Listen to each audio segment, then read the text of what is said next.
Good day to everybody, and welcome to Talks on Tuesday. And with that, I'd like to announce that starting next week, we are Thoughts on Thursdays.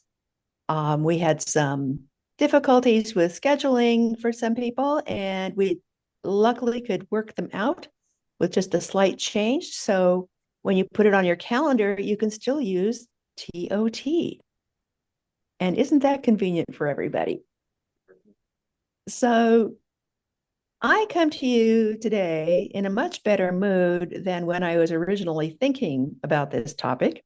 Um, and it came about because last week I was watching a video on YouTube with Asil Taksil, and his topic was releasing expectations of the future. And I will place the link for that into the chat so you can have a chance to see that. It's short, under half an hour, which is pretty good for him. And I think you'll enjoy watching it. But I think a lot of us feel as if the world is on fire and that it's difficult to make decisions because we just don't know what's going to happen next. And that's a perfect invitation for fear. Um, as well as some other things. It's an invitation for hope. An invitation to release expectations. And I find myself right now in limbo, um, physically, emotionally, um, because as you know, I went on that long trip to Europe thinking I was going to run away from home and find another place to live. Um, but that's not what happened. So I returned, and now I'm living with my sister. Um, I don't have enough to do. My dog is still boarding with a friend. Um, I might or might not um, decide to live with my longtime boyfriend. Um, but I don't know. I don't know. And I've always said to myself, follow the path that opens at your feet. But I keep forgetting that I always say that to myself. So today, let's just talk about how we feel about the future, where it's taking us, strategies we have for dissolving fear and embracing life, life as it arrives. And I give it back to you. Uh, your what was the thought, Mary, you said about your feet opening at your feet? Yes, follow the path that opens at your feet. It's very similar to kind of like what's on your plate today. Mm-hmm. Yeah, it might be tater tots or Cheetos or beets. Who knows? Yeah, Gino. Okay, the way I see this is this is just not happenstance what's happening. It's not just one person that's causing everything, or maybe five people or whatever, but there is a plan to separate all of us and to have us live in fear, to have us live in hate, and to get us just so charged up that we're either angry all the time or afraid all the time and worried. Worry is the worst, right? And I'm finding as it goes on that I'm feeling more resilient than ever, and also I'm not worried about the future. If I worry about the future, I'm losing everything in my life right now. I might as well just give up right now. There's so much here now, so much beauty, so much choice, and I want to enjoy my time. And, we're not here that long on earth, relatively speaking. And I want to make sure that I enjoy it and I keep learning and getting everything from it that I can and giving everything that I can. And if the worst case scenario that everybody's afraid of occurs, then it occurs. And if that worst case scenario happens, I have a notion that things are going to get better after that for whoever survives, that the humans will learn. So that's kind of my take now because I want my life. No, I'm not going to let anybody take that from me. That's it. Yeah. Such wisdom. Thank you, Gino. Thank you. Yeah. Yeah. I'm also fond of saying Earth is the place where souls go to school. And as I used to tell my students, if you're not uncomfortable, you're not learning anything. So I think those two go together. Um, you don't want to take the same class all over and over, even if you loved it. You have to move on. Yeah. Hi, Cecilia. Good to see you. Good to see you. I just, You're muted, Cecilia. I thank you. Hi. Gino, I love what you shared. And um, I just, when you said, follow whatever shows up at your feet, it's like you get whatever shows up at your feet is what shows up at your feet. You get to choose if you like it or if you want to choose it, if you want to jump over it and go to a different path. You get to choose always how you feel about that. And if it's not something that brings you joy, choose something else. I didn't even know the situations that have been going on in the LA area, and I live in LA because I don't watch the news and I don't listen to that. And somebody texted me about something or other, and I was like, oh, I didn't even know that was happening. And I checked it out. It's like, oh, that is certainly happening. So um, I have just been making every day my joy. I've been wandering the neighborhoods while I'm walking the dogs and picking up conversations with my neighbors that I haven't, met yet or had good conversations with. And all of a sudden, I'm in a very happy place. I'm looking at the beautiful tree growth. I'm looking at the birds and listening to them. It's like, oh, you're attracting, getting my attention. It's like, what's getting your attention? Are you happy about it? That's the thing.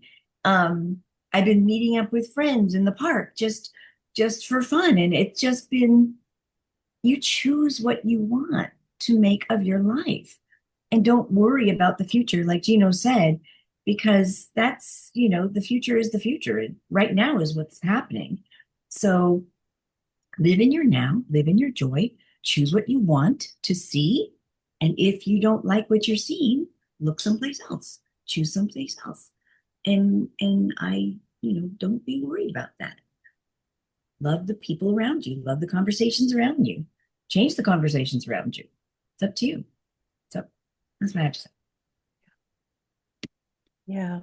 And in a sense, if you look at our pictures, we are all in safe places. Mine's virtual anyway. Oh, Gino, are you not sitting in a wooded kind of open pathway? Yeah, I'm here 24/7. I never leave. You can Zoom me any second and I'll be here. I do wonder what we would hear from people, though, who are in war zones, who are in ICE detention. We, comparatively speaking, have it pretty easy to slide into one mood or another or to take control of our perceptions. What would we offer to those people if they were to ask us? Yeah, Barb? That's an interesting perspective, Mary, because I've pondered that myself. And I've read a number of books about people who were in concentration camps during World War II. And there was one that it kind of encompassed what I'm going to talk about. And it was written by a woman who she and her family, they lived in Holland, and they built a some sort of fake wall in their house to hide Jewish refugees. Mm. And then they got caught. I think their father died, and she and her sister ended up going to some sort of camp for trying to aid people.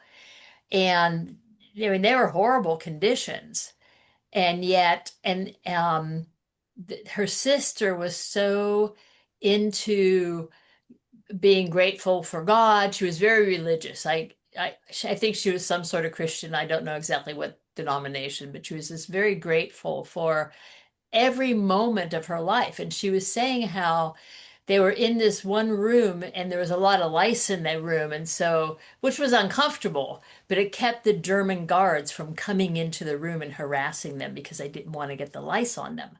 So as a result, they kind of left these people alone and they were able to have their prayer services and do the things that they wanted to do, even though it was these horrible conditions. And so I just thought of that because this woman was able to touch into her, connect in with her spiritual self and find that joy of her God, even in a horrible, one of the most horrible situations somebody could be in.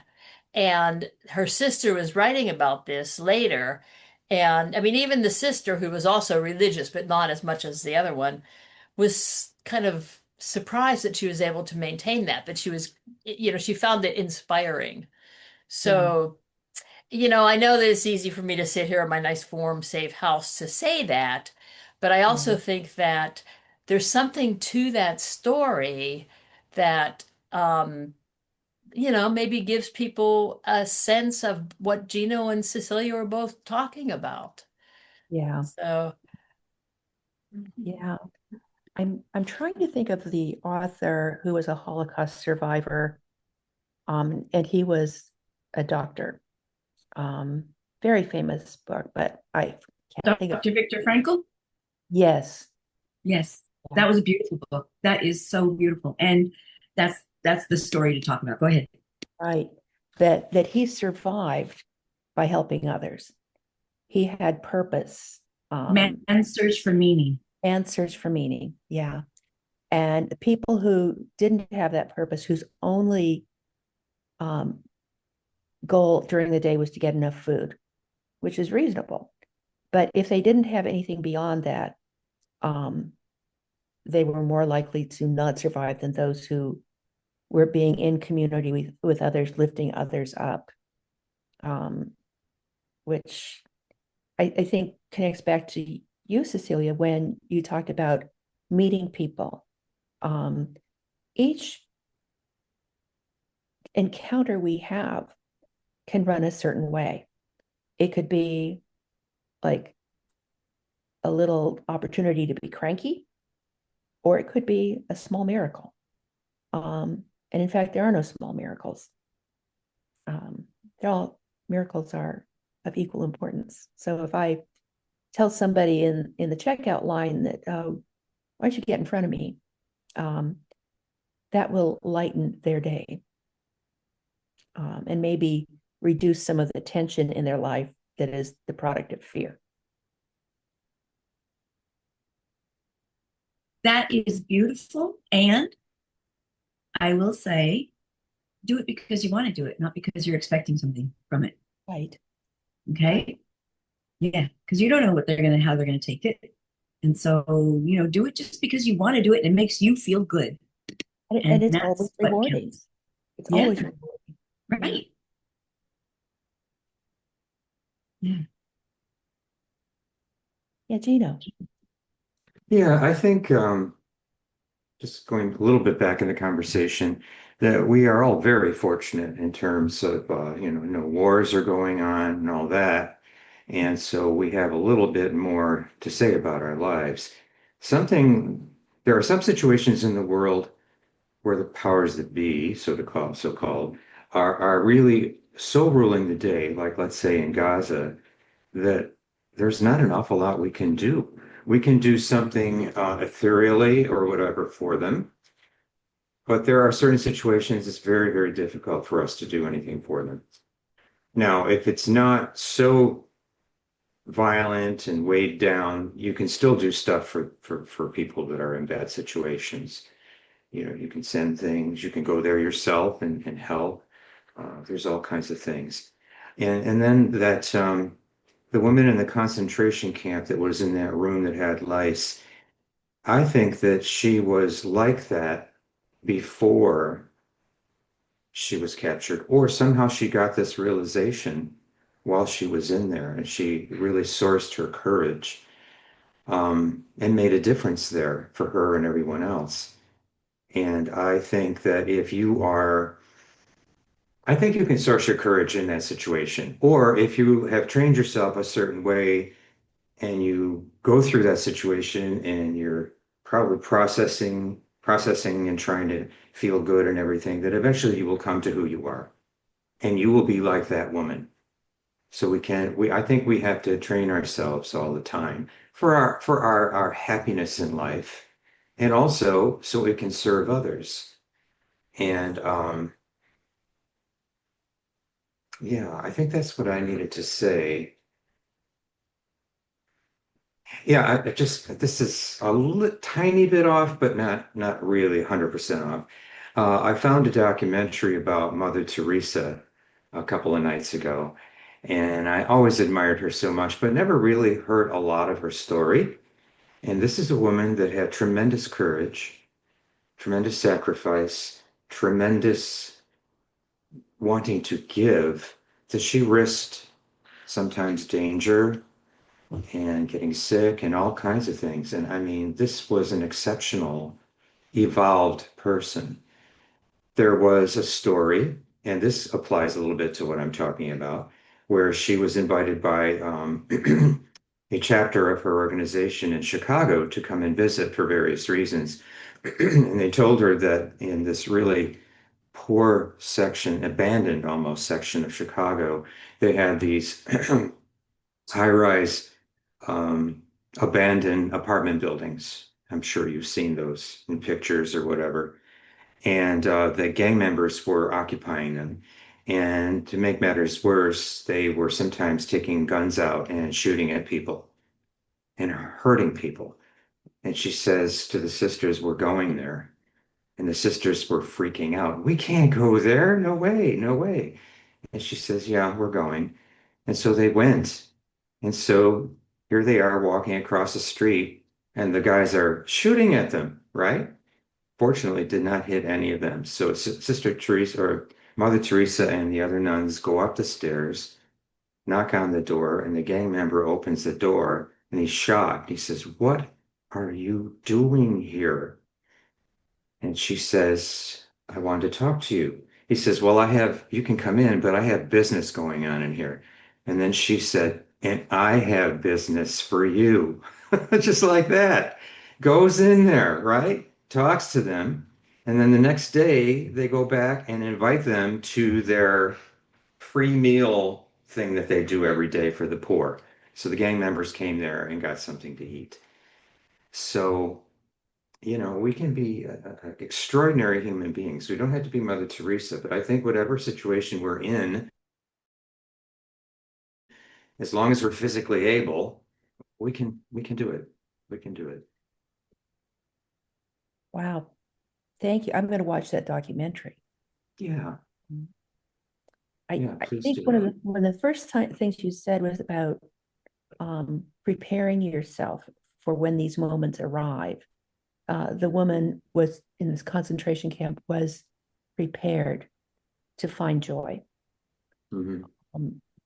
And I think developing that habit consciously, hopefully it will become automatic, but working on developing that is a good thing. We can always somehow make things better or perceive them as better than our first impression may be in ego. Yeah. Yeah. Well, and like I said, and Cecilia said at the beginning of this talk, we look at life as you don't have to be living in all this stuff. Now, I differ a little bit from Cecilia in that I feel I want to be aware of what's going on. So if I was in Los Angeles, I certainly would be looking at the news. But I don't get ensconced in it. I don't want to bury myself in it and get upset because you can get that upset all over the place, and I won't do that. But I want to just be aware enough to know what's going on. That's it. Okay, we're going to go to Louis Therese and then Barbara. I would like to say to anybody in a war zone, or in a hospital, or in a situation or whatever, you have to keep your faith, even with nearly your dying breath, because there can always come a change. And I was today visit a lady, and she had some really bad Parkinson's. And everybody was actually, preparing her to say goodbye and cheers and what have you. And yes, I did do some reconnection healing on her, but she's the one who decided by herself to having faith and to have hope. Today she was walking, pouring me tea, coffee, sitting down where previously she was an absolute invalid person. And the faith and the joy and everything is in you. You may never, ever allow yourself to get despondent, even if the water is taking you or whatever. There might be just a tree floating down the river that you can climb on. You must keep faith at all times. And with that, it brings joy to your life, and it puts all negativity away. And but yeah, we must also have, if we've tried something and it's not working, we must take it from another direction. That's what I would like to share with you people. Wow. Thank you. That's lovely. Barb? Wow. Well, thanks. I mean, this has been a really good discussion today. And it feels, in some ways, it feels kind of heavy, but I think that it's important. And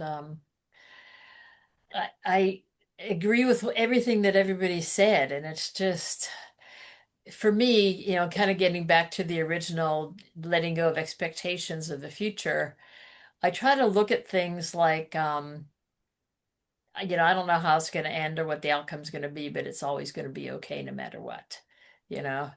And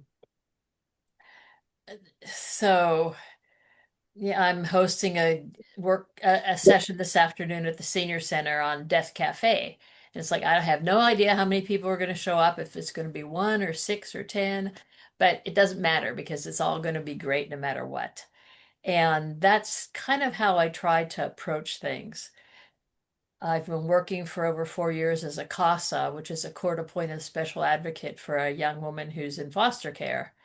And she's finally, after a long struggle and a lot of hard work, is graduating this evening. So I'm going to go there. And my feeling is she's had so many setbacks that it's like, oh, I'll believe it when I actually see it. But even if she doesn't make it, I am really proud with all the work she's done anyway. And it's been, she's doing great. So I just try to have that attitude. It's helpful, I think. It's helpful for me. And it leads to, number one, less disappointment and less judgment. So Yeah. Yeah, Cecilia. I think I just wanted to, yeah. Oh, you're muted, honey.